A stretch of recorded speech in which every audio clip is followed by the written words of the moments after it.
السلام علیکم ورحمۃ اللہ وبرکاتہ۔ ناظرین، آپ دیکھ رہے ہیں زین مدنی اسلامک چینل اور میں ہوں آپ کا میزبان محمد زین مدنی۔ ناظرین، جیسا کہ آپ کو معلوم ہے کہ ہم ریاض الصالحین ریکارڈ کر رہے ہیں۔ آج ہم ریاض الصالحین کی حدیث نمبر 26 ریکارڈ کریں گے۔ آپ سے التماس ہے کہ ہمارے چینل کو سبسکرائب کریں، لائک کریں، شیئر کریں اور بیل آئیکن پہ کلک کریں تاکہ ہر آنے والی نئی ویڈیو آپ تک پہنچ سکے۔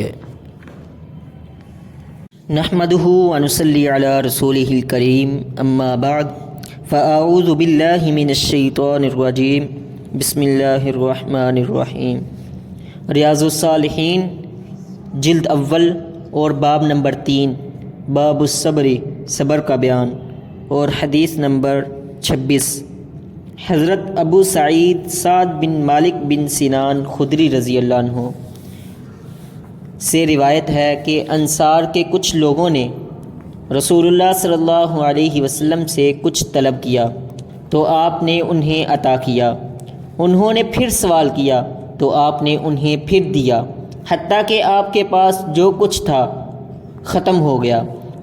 آپ نے جس وقت ہر چیز جو آپ کے ہاتھ میں تھی خرچ کر دی تو ان سے فرمایا، میرے پاس جو مال بھی ہوتا ہے میں وہ تم سے ہرگز بچا کر نہیں رکھتا، اور جو شخص سوال سے بچنے کی کوشش کرتا ہے اللہ تعالیٰ اسے بچا لیتا ہے۔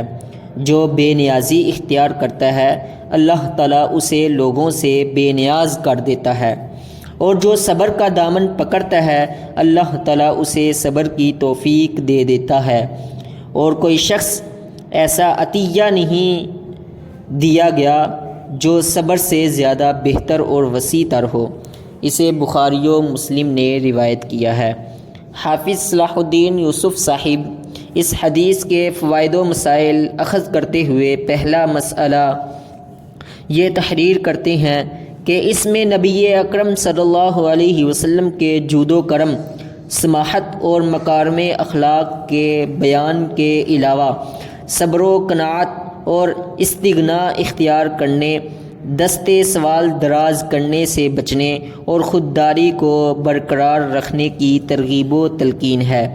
دوسرا مسئلہ یہ بیان کیا کہ صبر نہایت قابل تعریف وصف ہے۔ بعض نصیبے والوں کو اللہ تعالیٰ اپنے خاص فضل سے عنایت کر دیتا ہے۔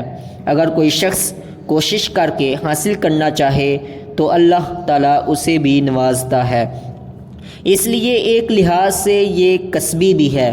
احنف بن قیس کے حلم و صبر پر لوگ حیرت کرتے تو انہوں نے ایک روز فرمایا، مجھے بھی اسی طرح غصہ آتا ہے لیکن میں صبر کرتا ہوں، اور میں نے یہ صبر و حلم قیس بن عاصم منکری سے سیکھا ہے۔